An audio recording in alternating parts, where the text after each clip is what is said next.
Yes, igitondo cyiza reka mfata akanya basuhuze mbahe ikaze mwese tubana hano kuri uyu muyoboro. Reka mbifurize kugira ibyiza byose bitangwa n'ikiganza cy'Uwiteka. Hanyuma rero ikaze muri makuru yo muri iki gitondo cyo kuri iki cyumweru tariki 15 Werurwe 2026. Tugiye kwibanda ku ngingo z'ingenzi z'amakuru ari kuvugwa ku mutekano, politiki na diplomasi mu karere ka Afrika y'Ibiyaga Bigari. Twibanda kuri situation ku butaka bw'Urasirazuba bw'igihugu cya Repubulika Iharanira Demokarasi ya Kongo. Nyemerera babwire ko wa munsi twari tumaze iminsi tubabwira ko ugomba kubamo cyangwa se gutangizwaho ibitero karabutaka mu mujyi wa Uvira ku ruhande rwa coalition, abarwana ku ruhande rwa guverinoma Kinshasa ngo bagomba kugaba ibitero ku birindiro bya M23 biri muri axe za Sange. Ndagira ngo babwire ko umunsi wageze, dore ko nk'ubwo ngubwo byari kuri iki cyumweru nyine tariki 15 Werurwe. Ese biraza kuba bigenda bite ku mirongo y'urugamba? Bana natwe 5 kuri 5 umenye ko situation imeze, ubonye ko ibintu abyifashe hagati y'impande zihanganye. Urugamba rugiye kwa Magasa muri Kivu y'Amajyepfo. Turaje turebera hamwe uko situation imeze mu bice bigiye bitandukanye. Igisirikare cya Repubulika ya Demokarasi ya Kongo FARDC cyagabye igitero cy'indege yo mu bwoko bwa Bayraktar niba nibuka neza, ariko abandi bati ni CH-4 kuko ntabwo yigeze ifotorwa, ariko ni indege y'igisirikare cya Kongo birumvikana cyifashisha cyangwa se yifashishwa ku mirongo y'urugamba hariya muri Kivu y'Amajyaruguru n'iy'Amajyepfo. Iyi ndege rero ejo muri tariki 11 igira itya igaba igitero ku mujyi wa Goma, cyahitanye umuyobozi wa UNICEF ari we Karine Guisen, umufaransa kazi wakoraga muri UNICEF. Ni igitero rero cyarikoroje hirya no hino ku isi ya rurema kuko cyamaganwe n'abatari bake, nubwo ababyiye babyamagana batigeze bagaragaza source y'icyo gitero. Iki gitero rero Kinshasa yatangije gahunda cyangwa se ubukangurambaga bwo guhishira uruhare rwayo muri cyo kubera ibyago cyazanira iki gihugu. Ubwo rero ndagira ngo mbabwire ko Kinshasa y'ubwayo mu rwego rwo kuyobya uburari yaratangaje ko igiye gutangiza iperereza ngo kugira ngo hamenyekane icyishe inyuma y'iki gitero, ndetse ngo hagaragazwe mu by'ukuri nyirizina uwakigabye. Aka kanya hari umudepite hariya muri Repubulika ya Demokarasi ya Kongo wavuyemo Kisekedi yirengagije ko hatangijwe iperereza ryatangijwe n'iperereza n'abashinzwe iperereza mu gihugu cy'Ubufaransa rigamije kumenya uwagabye kira gitero cyahitanye uriya mufaransa kazi. Aka kanya rero umudepite wavuyemo Kisekedi Chilombo uyamaze kuba yirukanwa ku nshingano ze, yitwa Willy Mishiki. Ndaje mbabwire ngo ibishobora kuza kumubaho nyuma yuko afatiwe imyanzuro kwirukanwa ku mwanya we. Hanyuma ariko ibi byose turabikomozaho tunarebere hamwe. FARDC nayo ubwayo yasabye gukora iperereza ku gitero ishinjwa kugaba igoma, turabikomozaho. Kinshasa ubwoba ni bwose ntibarya ntibamira. Aka kanya nabo ubwabo batangiye kwikanga M23 muri Katanga, turaje tubikomozeho turebera hamwe ukuri guhari. Hanyuma rero ikindi nza kubabwira muri aya amakuru, ndababwira ko yitwa Minisitiri Olivier Nduhungirehe yakomoje ku kijyanye n'ibihano cyangwa se no guhagarikirwa inkunga ingabo z'u Rwanda ziri mu butumwa bw'amahoro hariya i Cabo Delgado muri Mozambique, ngo zigomba kuba zihagarikirwa iyi nkunga cyane cyane bitanenze muri Gicurasi uyu mwaka. Aka kanya rero nyemerera nze kukubwira ko Nduhungire hari icyo yabivuzeho. Ni Minisitiri wa Nyamahanga n'Ubutwererane yerura ko u Rwanda ruzakura ingabo muri Mozambique ibikorwa byazo nibidahabwa agaciro. Ndaje mbabwiraho 5 kuri 5. Kongo iri mu mpaka ziremereye ko hazaza itegeko nshinga ry'igihugu. Ndaje babwireho 5 ku kandi. Umusirikare ukomeye wigeze kugarukwaho mu mateka y'ishwa rya Laurent Désiré Kabila wabaye perezida w'iki gihugu yongeye kuvugwa, ndetse yongeye kuvugwaho mu buryo bukomeye. Reka nze mbabwire ibivuzwe kuri we. Hanyuma ariko nandi makuru agezweho muri teritwari ya Warikare, muri teritwari ya Masisi ku kibuga cy'imirwano turayababwiraho 5 ku kandi. Hanyuma ariko kandi ikindi nza kubabwira turanyarukira hanze ya Afrika. Ibintu byakomeye. President Trump yemeje ko ibihugu byinshi ngo bizohereza ubwato bw'intambara muri Hormuz, ibishaka gukurura intambara yagutse ya Karere. Ndababwiraho ni Trump kandi waboneho no gutera utwatsi ibiganiro bigamije agahenge mu ntambara ya Amerika ndetse na Israel bafatanyije bahanganye n'igihugu cya Iran. Mwabanumwe ikitwa kuganira ku gahenge, mwabanumwe ibi byo ntago Trump abikozwa. Ni mu gihe benshi bifuza ko ibiganiro byabo kubera ko ingaruka z'intambara zikomeje kugenda zigera ku bihugu bigiye bitandukanye.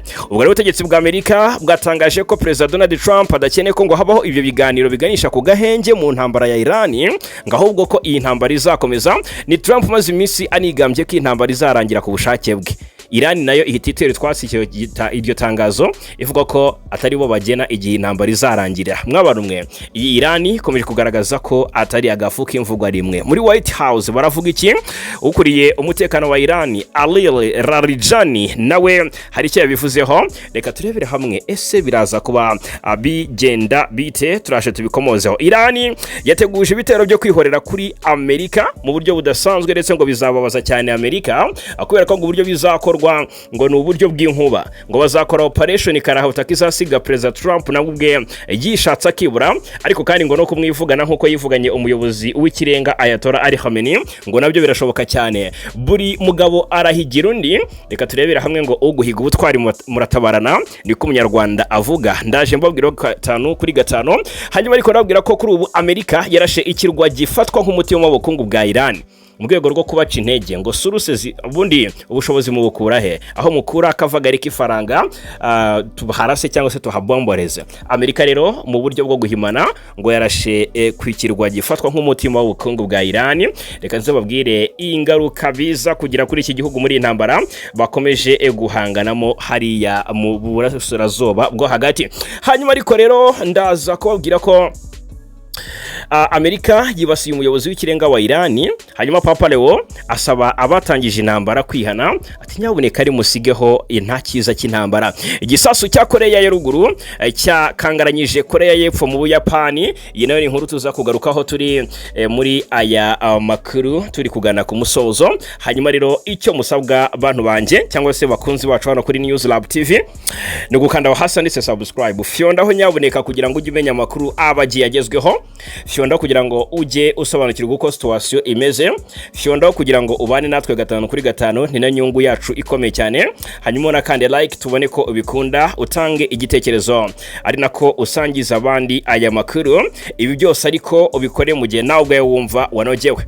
Ubundi busabe bwanjye, hanyuma mushyire dutima muri comment, hanyuma bibaye byiza nambwira aho uherereye n'izina, ubundi nkajya nkusuhuza. Ibyo nabyo ni by'agaciro cyane.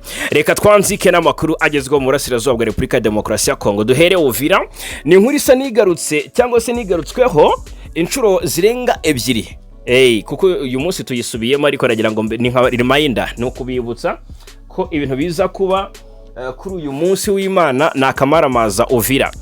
Tumaze iminsi mbabwiye ko twakiriye amakuru y'ibanga akomeye cyane, ariko na makuru nyeka ko atace igikuba mu ntare za Sarambwe na ziriya nariya madubu yo muri MRDP twirwaneho. Amakuru yari ibanga ariko yashyizwe agaragaza ko FARDC n'abatanye bikorwa bayo ni coalition muri rusange, full coalition, ngo bafite mu byukuri mu mugambi icyitwa kubabaza M23 ndetse na wazarendo bakiri mu misozi yunami ya Uvira. Ngo bira byo kujijisha ngo barihe, ngo bari kure, ngo bari kuya Uvira, ngo ntago bishaka, ahubwo M23 nayo bikavuga ko iri kwitegura urugamba rwo kwisubiza Uvira, ndetse ko ngo aho bari hose bakwita gatoki ku kandi bicuza kure kururi ya mugi. Amakuru mashya ava imbere mu gisirikare cya Kongo twabigarutseho yagaragazaga ko hashobora kuba hategurwa cyangwa se ari gutegurwa igitero kinini ngo gishobora kongera gukaza umurego w'intambara imaze igihe hagati impande zihanganye. Bikavugwa ko nyirantarengwa ariko iki cyumweru tariki 15 Werurwe 2026 ngiyi tariki kuva mu gitondo kugera ni mugoroba urugamba ruraba ramagasa hari muri axe za Uvira. Mutese Uvira ko ari nini, ko Uvira ari teritwari ifite komine zigera kuri 3: Mulongwe, Kavimvira, indi ni yihe munyibutse.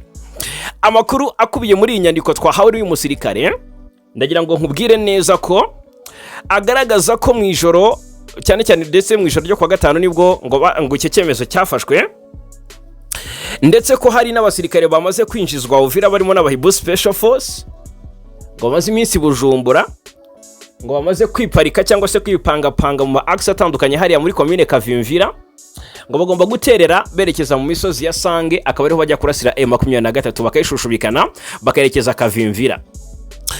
Ubwo rero amakuru akavuga ko FARDC yahawe ikitwa ibikoresho. Hari ibikoresho ngo byaguzwe mu gihugu cya Serbia mu minsi ishize twabivuzeho, byadeployinzwe na Mantonove hariya ku kibuga cy'indege mpuzamahanga cyitiriwe Melchior Ndadaye cya Bujumbura. Ibi bikoresho rero ngo byaje guhabwa abasirikare, ngo bamwe aba bahibo babyinjiranye, hari n'ibindi ngo byagenewe abacancuro abanyarigeria bigomba kwifashishwa muri uru rugamba.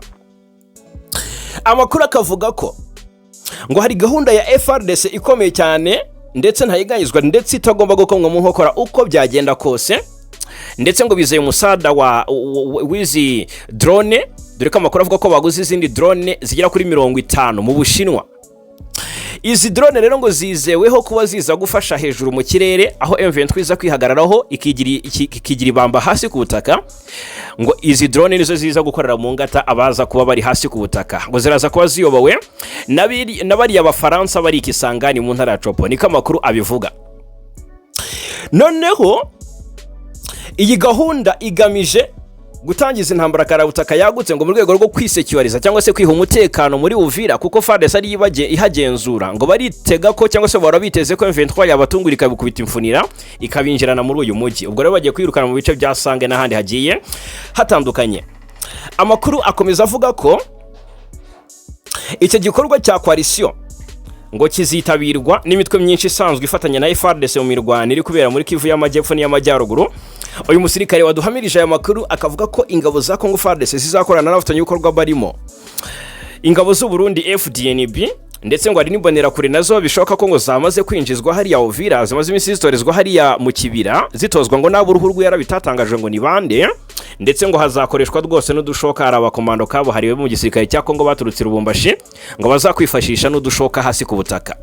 Bikavugwa ko rero aba Barundi baraza kuba bahari, hari imitwe twaje intwaro ya Wazalendo, hari abarwanyi baba FDLR n'abacancuro, ndetse n'urubyiruko rw'ishyaka CNDD-FDD rw'u Burundi ruzwi kumbonera kure.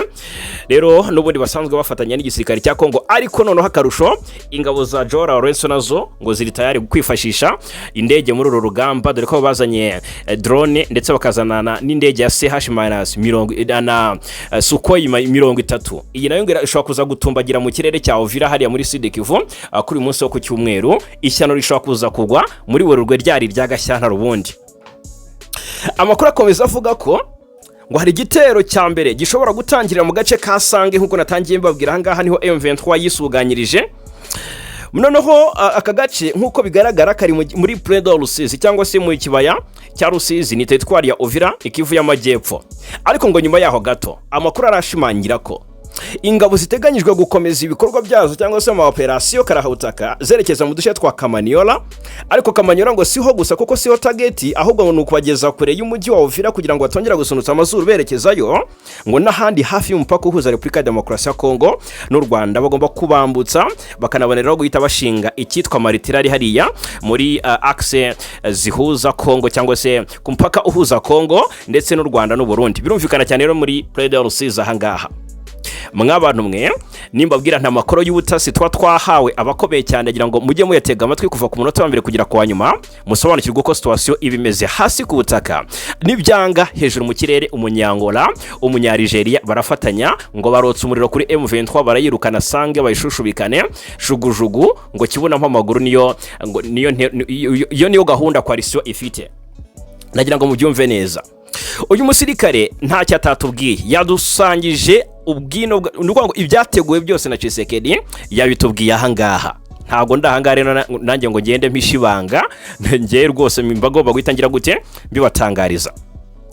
Uyu musirikare nkuko abivuga ngo hari n'ibindi bitero byateguwe kuzagabwa mu misozi iri mu bice by'indondo ndetse nahitwa Rurambo. Ahangaha hagira ngo murabizi ku ndondo ya Bijombe ejo muri hamaze iminsi hagabwa ibitero ni kuwa kane kuwa gatatu deja no kuwa kane byavuzweho.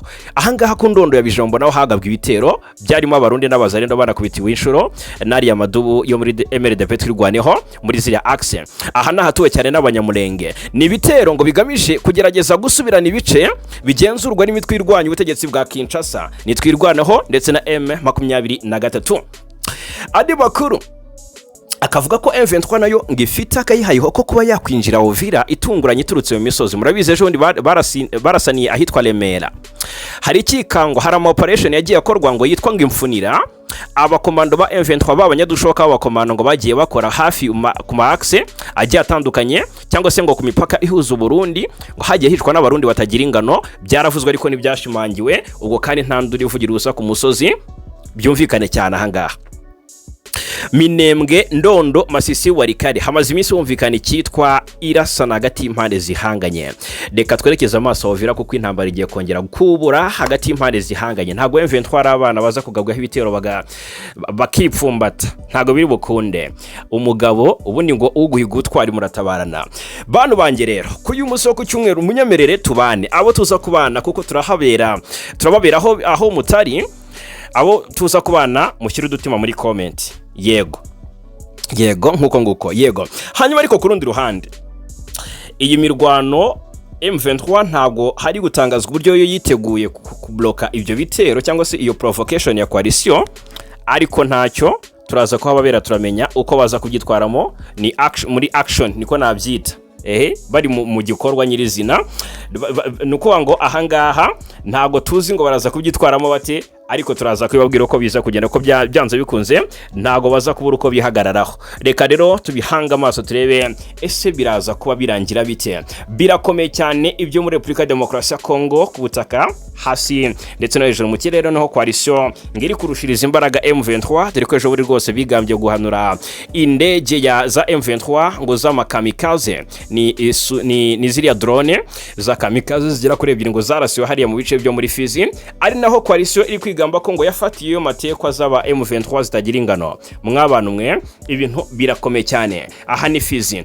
Hanyuma ubutegetsi bwa Kinshasa bufite ubwoba ko M23 yabageranye Katanga ndetse bufite ubwoba budasanzwe Kisekedi ngagiye gukora impinduka zikomeye zihutirwa, ngo hari nabo yagiye yibeshyaho ko ari abagambanyi kandi ari akagara kujuje ibyangombwa. Ndavuga barimo uriya mu Nyamurenge General Masunzu wagambaniye bene wabo na bene se bishywa be ndetse mu by'ukuri n'abarumunabe, akajya ku ruhande rwa Kisekedi ugamije kubicanga abamare, ndetse yagezaho ubwo batakazaga agace kanzibira hariya werekeza Shabunda uva Mwenga.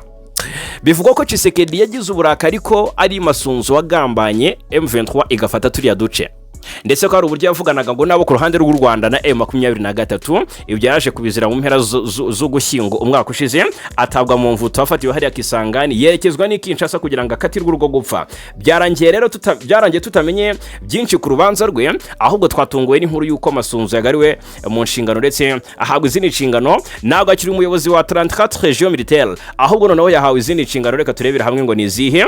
Hanyuma ariko ngagomba kuba afite mission yo gutuma icyitwa ibikorwa by'ubutasi muri FARDC bikorwa neza kugira ngo babashe kunetraliza umwanzi, kuko ngo ni cyabarushisha ngo ngaho iyo bagiye gufata ibice umwanzi aragenda akabanza akamenya ibikorwa FARDC iteganya gukora, ubundi akabona mu by'ukuri uko abamenasa. Icyo nshaka ko tugaruka hangaha, Masunzu inshingano yahawe mw'abantu mwe ndagira ngo muzumve neza tutaza kuzitiranya. Ntabwo Masunzu yahawe akazi ko kuba umuyobozi, donc ntago yaje ngo uwitwa Nyembo Abdallah yirukanwe ku nshingano yari afite. Ntago ariko byagenze. Ntago Nyembo Abdallah yirukanwe ku nshingano yari afite. Murabizi ko mu bice areberera harimo ibyo bice birimo imirwano muri Kivu y'Epfo n'iya Ruguru, Ituri, Katanga ndetse Kisangani ndetse n'ahandi. Masunzu uyu we yahawe inshingano zikomeye, yahawe imirimo mishya. Amakuru atandukanye ndetse akemeza ko uyu Masunzu yagizwe umugaba mukuru wungirije w'ibikorwa w'ingabo za Kongo, ariko ushinzwe ibikorwa by'ubutasi n'ubutasi. Ni inshingano yasimbuyeho uwitwa Lieutenant Jacques Chaligonza Ndulu waruzimaranye imyaka igera kuri 3. Yahawe ziriya nshingano nyuma y'uko mu mpera z'umwaka ushize wa 2025 yari yataye muri yombi, nyuma kaza kurekurwa. Twabigarutseho ni General Pacifique Masunzu. Abenshi batazakora icyo azatanga iki, nuhe musaruro azazana, turabihanga amaso natwe tumenye ngo ni ibiki. Gusa Kinshasa nayo ntabwira iridekaranga ivuga iti ni koko nibyo. Hanyuma reka mbabwire ko Kinshasa ubwoba ni bwose ko M23 yageze Katanga. Twabwiye umutwe umaze iminsi uhanganye n'igisirikare cya Kongo ejo bundi, ndetse ko amaze kugenda ufata ibice bitandukanye. Reka mbabwize ukuri ko uyu mutwe batangiye kubitirira M23, batangiye no kwikanga izindi mpamvu simusiga zishobora gutuma ngo Katanga nayo cyangwa se zishobora gushimangira ko Katanga nayo yaba mu by'ukuri iri muri target za M23, ndetse ko itazarinda kwigerera ahubwo kizahatuma intumwa. Bikavugwa ko guverinoma ya Kinshasa yatangaje ko ifite ndabivuga gute, ifite umuhangayiko udasanzwe yatangaje ko ihangayikishijwe n'ishingwa ry'umutwe w'inyeshyamba wagaragaye mu ntara ya Katanga ni mu majyepfo ya kiriya gihugu. Ni mu nama y'abaminisitiri yabereye i Kinshasa ku wa gatanu tariki 13 Werurwe. Ubutegetsi bwa Kinshasa bwagaragaje ko hari umutwe w'inyeshyamba umaze iminsi ugaragara muri Katanga, bigakekwa ko waba ufitanye isano na M23 ndetse n'umutwe witwaje intwaro wa Bakata Katanga. Leta ya Kongo ivuga ko ibikorwa by'uwo mutwe byagaragaye cyane cyane muri parike y'igihugu ya Upemba ndetse no mu gace ka Rusinga ahagabwe igitero mu minsi ishize. Uyu muvugizi wa guverinoma ya Kongo yitwa Patrick Muyaya yagize ati turi kubona ibimenyetso by'uko hari umutwe w'inyeshyamba uri kugaragara hano muri Katanga ushobora kuba ufitanye isano na M23 ndetse ukaba ufitanye isano rinini n'umutwe wa Bakata Katanga. Ati turahamagarira inzego z'umutekano n'abaturage gukomeza kuba maso no gukorana bya hafi kugira ngo hakumirwe icyahungabanya uyu mutekano. Kinshasa ikavuga ko ibyabaye bigaragaza ko hari imitwe y'inyeshyamba cyangwa se imitwe yitwara gisirikare iri kugerageza gutegura kugumuka kw'abaturage cyangwa se nk'ukwagaragaye mu burasirazuba bwa Kongo, aho M23 imaze kwigarurira ibice bimwe na bimwe cyane cyane mu ntara y'Kivu y'amajyepfo n'iy'amajyaruguru. Guverineri w'intara ya Katanga yatangaje ko ingabo zoherejwe guhiga abarwanyi bagabye ibitero no kugarura ituze. Guverinoma ya Kongo yashimangiye ko ari ngombwa gukumira ko uwo mutwe w'inyeshyamba wakomeza kwaguka, aho leta ya Kongo yo mu by'ukuri yatangaje ibi nyuma y'iminsi mike umutwe witwa Mouvement de Katanga pour la libération du Congo cyangwa se MDKC utangaje ko wamaze gutangiza intambara karabutaka mu rwego rwo kubohora intara ya Katanga ndetse n'abanyekongo muri rusange babohora ubutegetsi bw'igitugu bwa Perezida Kisekedi. Umuvugizi w'uyu mutwe yitwa Colonel Ngoyi Kumwimba Tiger, uyu mu itangazo yasohoye ejo ndi kwa gatanu tariki 6 Werurwe yavuze ko rwose abarwanyi bawo bamaze kwigarurira uduce twinshi, uduce nka Rusinga, uduce nka Nkonga two muri teritwari ya Mitwaba ni mu ntara ya Katanga, ndetse urugamba rurakomeje maginga ya. Iyi MDK kandi ikomeza ivuga ko igomba guca igikuba Kinshasa kibura ikayinyeganyeza Kisekedi kibura. Bikavugwa ko ibihe Katanga n'abaturage bayo cyo kimwe na Repubulika ya Demokarasi ya Kongo muri rusange bari kunyuramo birenze urugero rwo kwihanganirwa. Uyu mutwe washinje Perezida Kisekedi cyangwa se washinje Perezida Kisekedi n'ubutegetsi bwe ko bafunze inzira zose z'ibiganiro by'ukuri hagati y'abanyekongo, bahitamo gushyiramo cyangwa se gushyiraho igitekerezo kimwe cyonyine cyo guhindura itegeko nshinga ryiswe itegeko ry'abanyamahanga.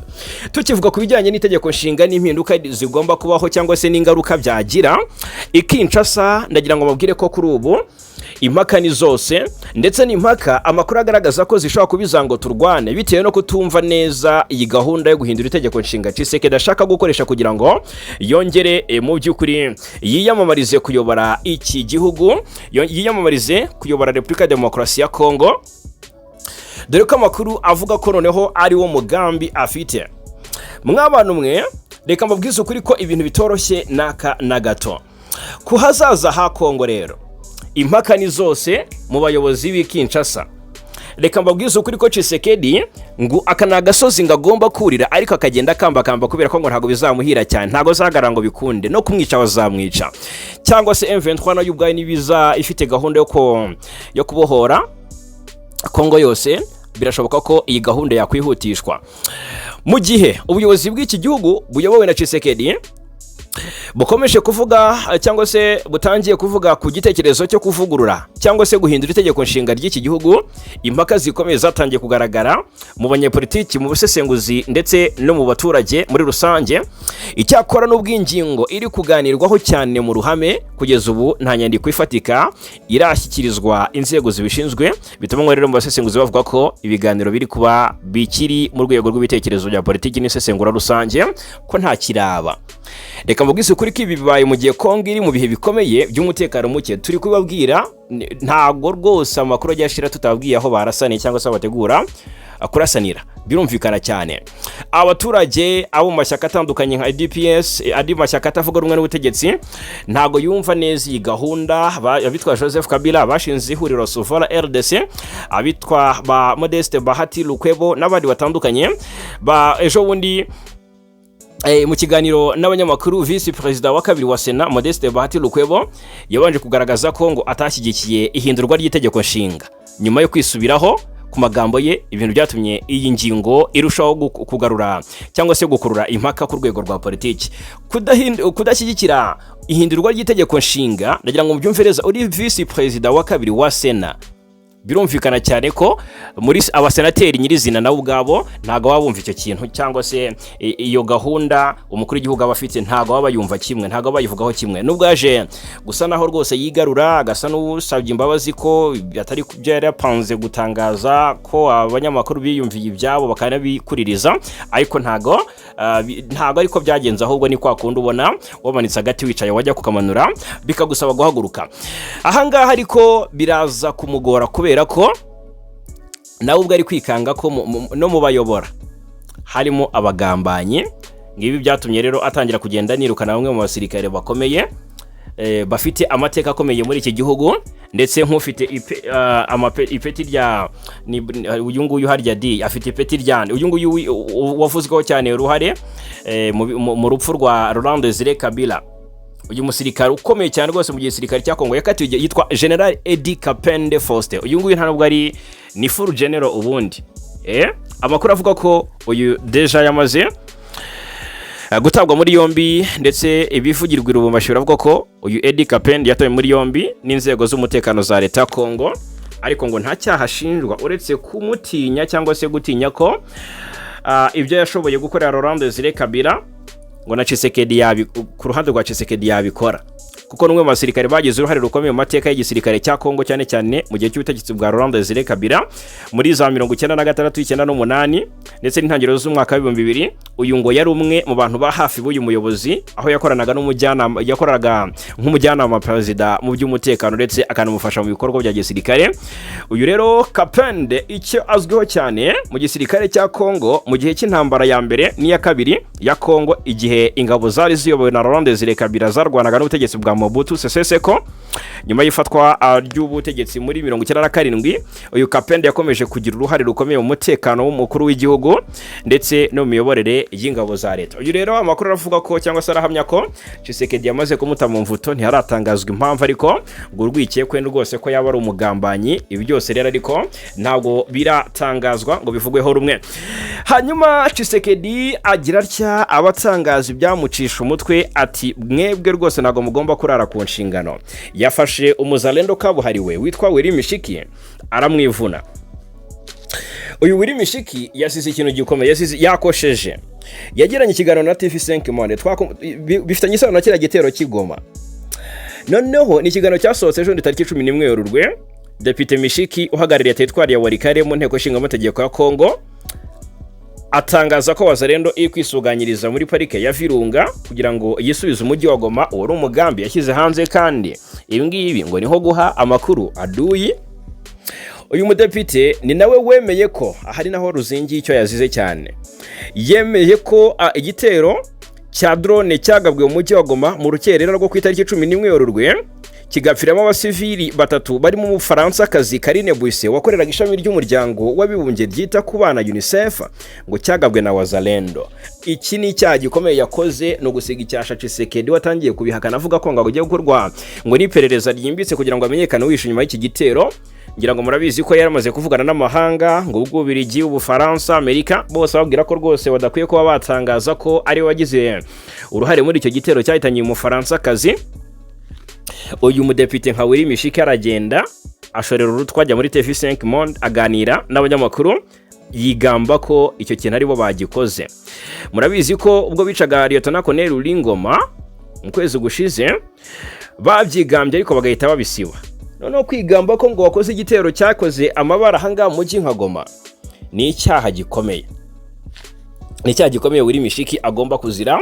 Uyu rero tayari yamaze kuba akimbizwa yirukanwa ku nshingano yari yavugiraga abasenateri. Donc amakuru agaragaza ko uyu Wiri Mishiki yari mu by'ukuri numwe mu bavugiraga yarahagarariye teritwari ya Warikare mu nteko nshinga amategeko ya Kongo. Hanyuma Depite Mishiki abikomozaho yagize ati turi kwisuganyiriza muri parike ya Virunga kugira ngo twisubize umujyi wa Goma, ubu turi muri Nyiragongo mirometero bike uvuye i Goma, niyo mpamvu ya kiriya gitero. Iri jambo yarizize ko ku ya 13 Werurwe umuhuzabikorwa wa CNVPD Yose yatangaje ko buri mishiki ngo yasutse amavuta mu muriro ubwo yatangazaga ko cyangwa se ubwo yatangazaga aya magambo agaragaza uruhare rwa leta ya Kongo muri iki gitero, kandi ntawe yabanje kugisha inama mu bari mu nzego z'ubuyobozi ziri huriro. Iki rero ngagomba kukizira.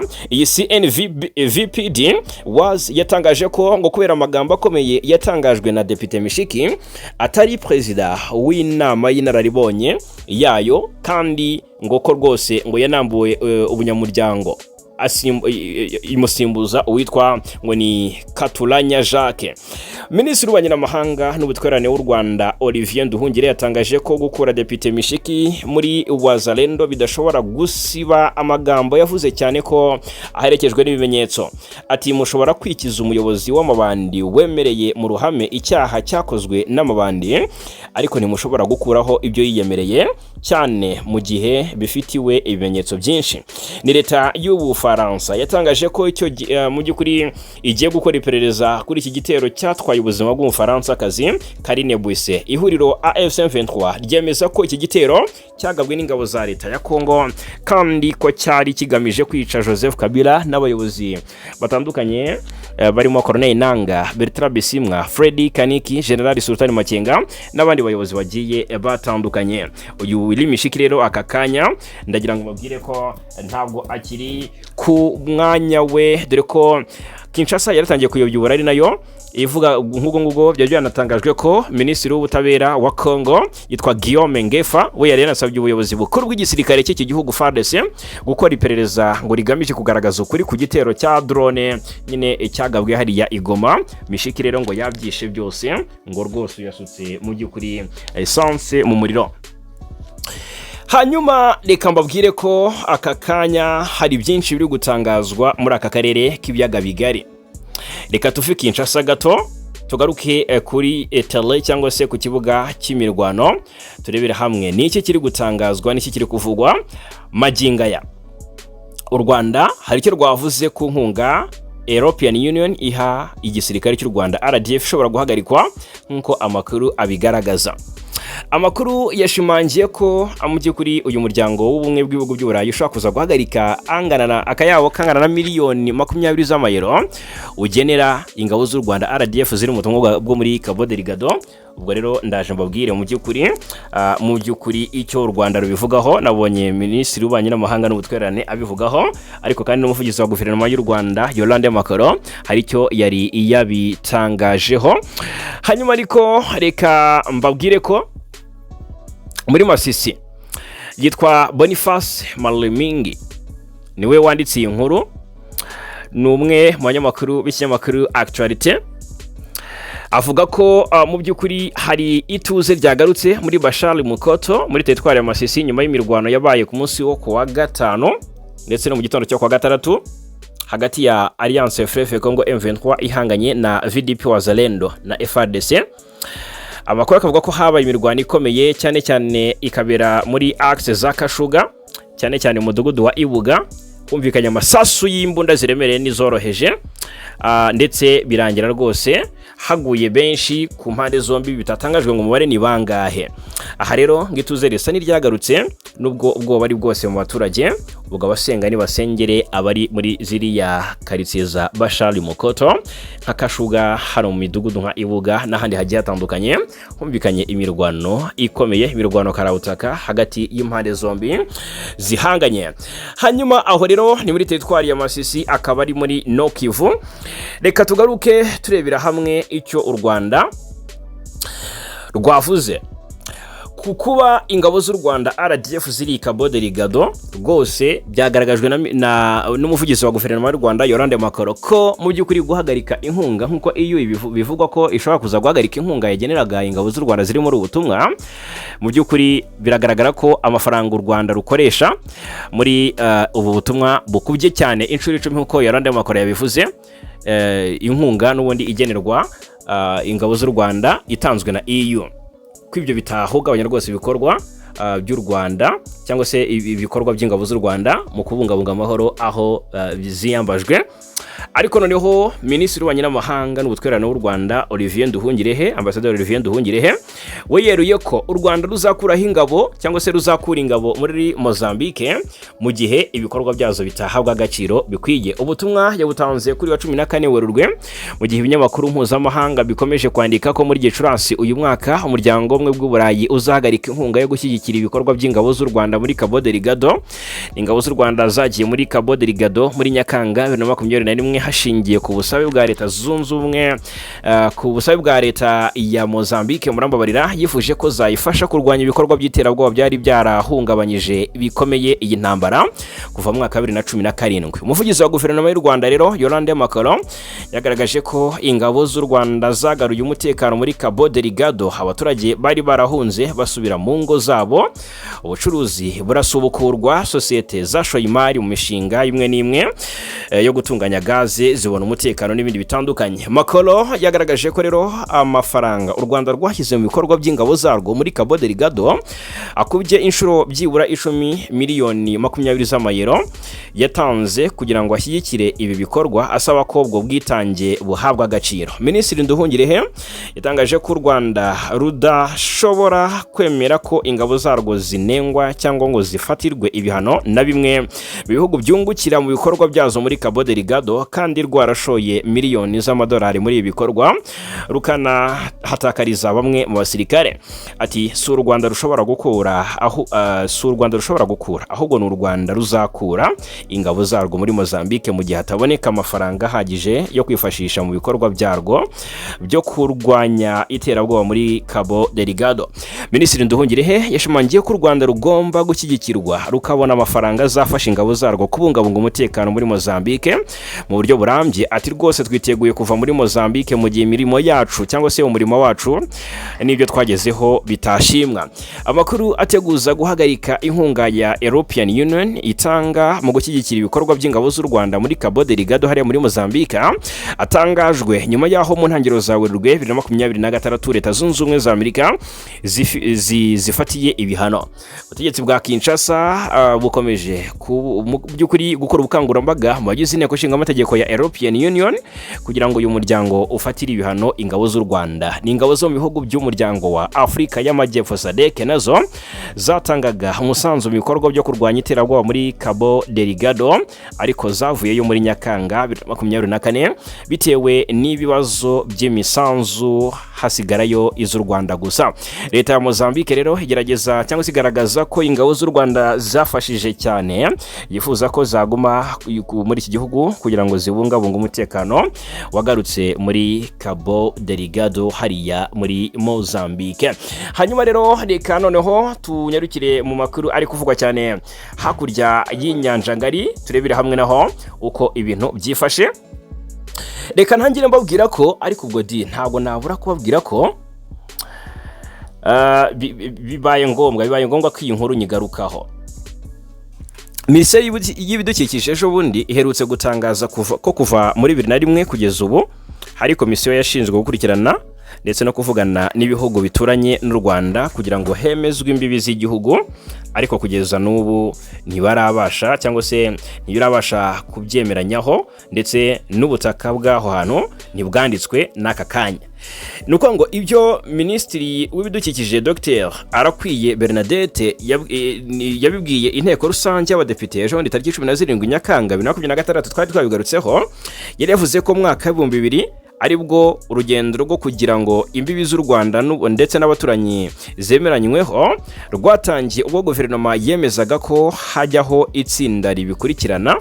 Agira ati mu rwego rwo gukemura ibibazo by'imipaka y'u Rwanda n'ibihugu duhana imbibi ku ya 20 Ugushyingo mwaka 2000 inama y'abaminisitiri yemeje ko hajyaho komisiyo ishinzwe ibyo bibazo igizwe n'abaminisitiri batandukanye. yari yavuze ko iyo nama cyangwa se inama y'iyo komisiyo ya mbere yateranye muri Gashyantare mu mwaka wa 2001 itanga icyifuzo ko yakunganirwa n'urundi rwego rwa tekinike.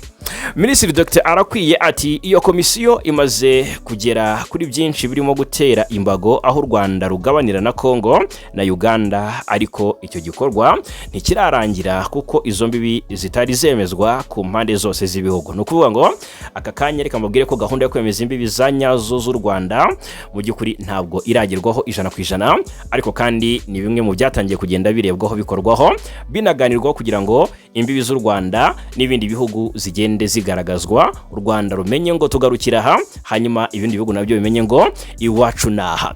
Ubwo rero nicyo nababwira abambazaga ngo ese u Rwanda rwamaze mu by'ukuri se sinzi uko nabyita, rwamaze gushinga imbaga aho rugarukira mu rwego rwo ubwo byari bikomotse ku kuba mu by'ukuri u Rwanda ngo rukoresha ingamba z'ubwirinzi rwashyize ku mipaka ndetse ngo bikabangamira abaturanyi.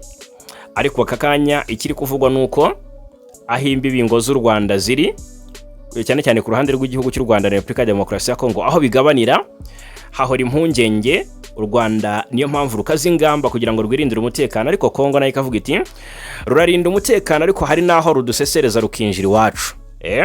Ni byinshi rero babyagiye bivugwa mu buryo bumwe cyangwa se ubundi.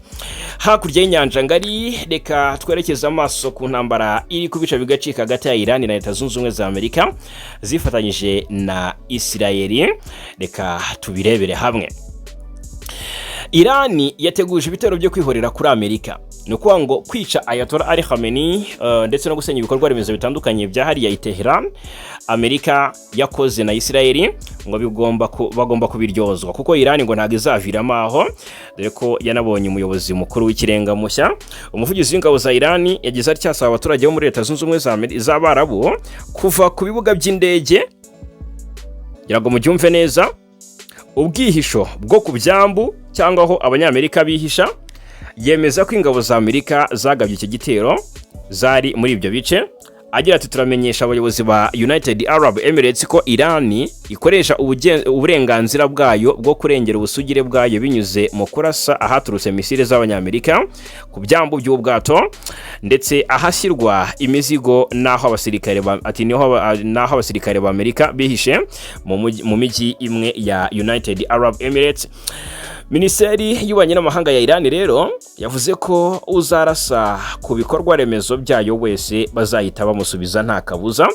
Minisiteri y'ingabo ya Iran yatangaje ko barashe misiri 9 na drone 33 mu gitero cyagabwe kuri United Arab Emirates kuri 14 Werurwe 2026. Iran rero yasabye abaturage bose bo ku cyambu cya Jabal Al muri Dubai, Khalifa muri Abu Dhabi ndetse na Fujairah ahitwa ngo ni Fujairah kuva cyangwa se kuhava kuko ngo bateganya no kurasa ngo ku mashami y'abanki z'abanyamerika ziri muri ako gace. Iyi rero uyu ni umuburo watanzwe. Iki cyambu cya Fujairah cyo kinyuzwaho mu by'ukuri utugunguru twa lisansi 1 miliyoni buri munsi, bingana na 1% by'ibicuruzwa byose ku isi, byicuruzwa byose hose ku isi. Byumvikane ko ni icyambu cy'ingenzi cyane. Iran rero yahamije ko inzira ya Hormuz ifunguye ariko ariyo iyigenga. Aka kanya ngo nibo bari kugenzura iyi nzira ya Hormuz. Harabifuza ko habaho icyitwa ibiganiro bakemeranya gahenge, ariko Amerika yabiteye twatsi iravuga iti nta by'agahenge, turakomeza turasane. Hanyuma Trump we yagize atya mu by'ukuri yemeza ko ngo ibihugu byinshi bizohereza ubwato bw'intambara muri Hormuz nkuko amakuru abivuga. Ubwo reka tugenjiremo, ariko ibijyanye n'agahenge Amerika yabyigaramye. Hanyuma ariko aka kanya biravugwa ko Amerika ikomeje guprovoka Iran yirasaho mu buryo budasanzwe, ndetse Perezida Leta Zunze Ubumwe za Amerika Donald Trump mu ijoro ryo ku ya 13 rishyira ku ya 14 yaratangaje ko ingabo z'igihugu cye ngo zabashije kurasa ndetse zisenya ibirindiro by'ingabo za Iran biri ku kirwa cya Karg gifatwa nk'umutima w'ubukungu bwa Tehran.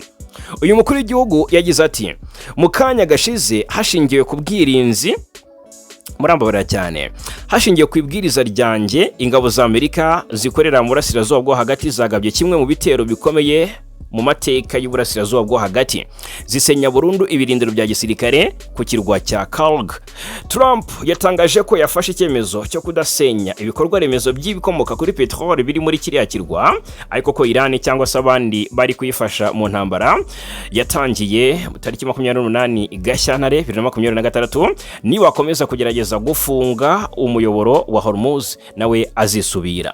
Igisirikare cya Iran cyatangaje ko kurasa ibikorwa remezo by'ibikomoka kuri peteroli ndetse n'iby'ingufu bya Tehran bizatuma nacyo gisenya ko kanya iby'ibigo byo mu burasirazuba bwo hagati bikorana na Amerika bihinduka umuyonga.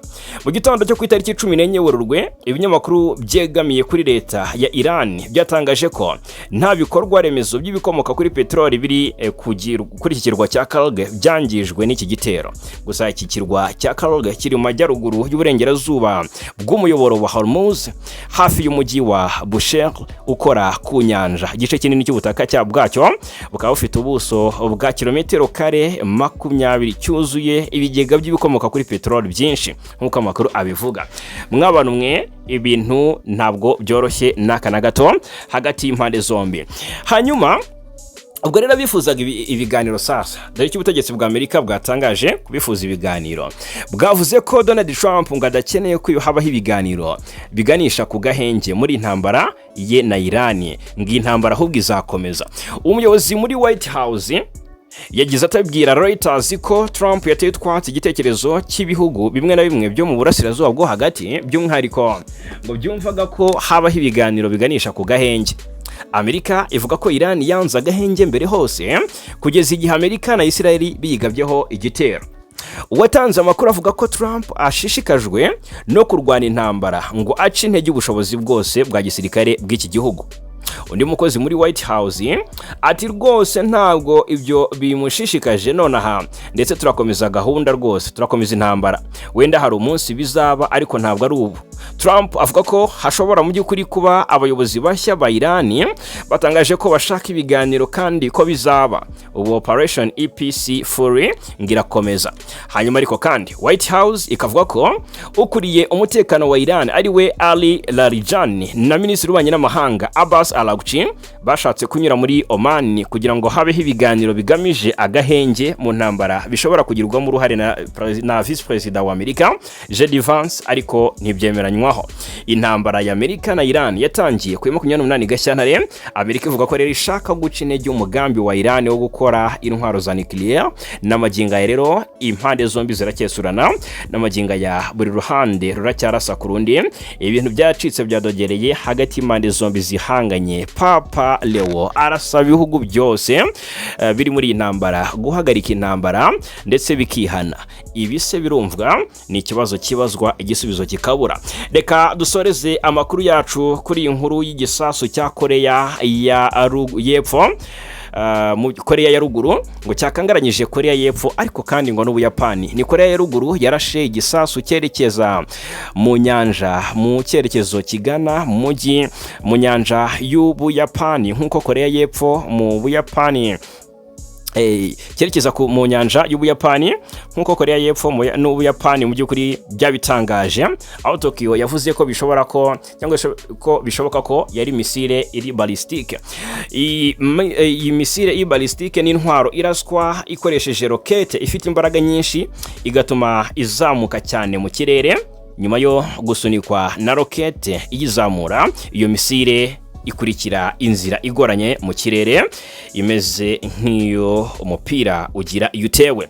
Hanyuma rero igeze ku rwego rwo hejuru mu rugendo rwayo ntibigikoresha moteri yayo, ahubwo ikomeza urugendo iganaho igenewe kugera, ibitewe ahanini n'imbaraga z'isi, ndetse ubwo n'imbaraga z'isi ziyikurura.